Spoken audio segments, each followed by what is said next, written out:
naman yung ganap ko para naman sa hapunan magawa na naman ako ng kapsa magluba. Hello mga kakabs, ito naman yung aking una munang gagawin. Magbababad muna ako ng manok kasi sobrang frozen talaga yan.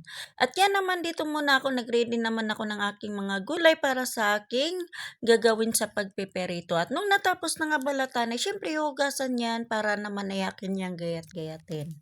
Akin nga lang yan hiwa-hiwain ng pabilog at yan fast forward pagkatapos nilayer ko na dyan sa kaldero. At ito na nga yung aking gagamitin para naman sa pagpiperito ng aking gulay at syempre dito naman yung manok na akin ding lulutuin at yung kanyang mga seasoning. Ayan, simulan ko na sa aking pagigisa. Bali nga pala, pagsabay-sabayin ko na lang yung sibuyas, bawang at saka kamatis. At habang ako ay nagigisa, nagsalang rin ako ng mantika para naman ay tuloy-tuloy na yung aking pagluluto. Ito nga palang luto na to, bali nga pala ay minamadali ko na lang to kasi anong oras na rin to sinasabi. Syempre naman ay yung manok natin ay sobrang frozen pa yan.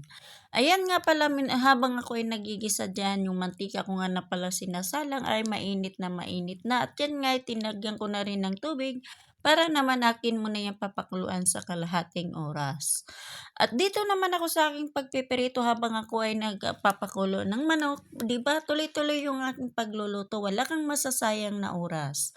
Ayan, ay tapos na nga pala ako sa patatas at sinunod ko na rin yung talong ng aking pagluluto para naman ay diretso na siya. At noong naluto na nga yung patatas, inilagay ko na rin sa kaldero para naman ay doon na rin tutulo yung mantika. At yan naman sinunod ko na rin yung carrot at saka atsal.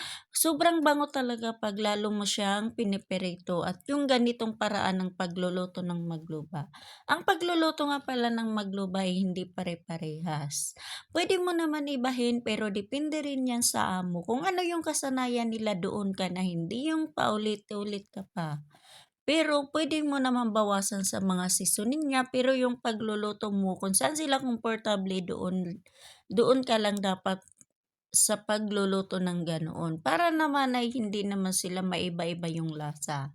At fast forward na nga, ito na nga, luto na nga yung manok, tapos na rin ako sa aking pagpapakulo. Ay syempre yan naman yung aking isusunod sa pagpeperito.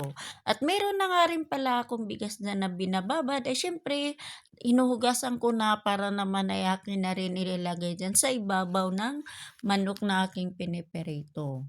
Yan nga pala yung time na yan, yung bagong panganak dito, paulit-ulit talaga siya nagtatanong sa akin kung ano daw yung niluluto ko. Sabi nga ay magkabsa magluba. Tuwang-tuwa talaga siya pag mga ganitong luto kasi sabi nga niya, nagluto daw siya doon sa kanila, hindi daw ganito ang kalalabasan. Ano daw yung ginagawa ko? Sabi ko, piniperito ko lang naman.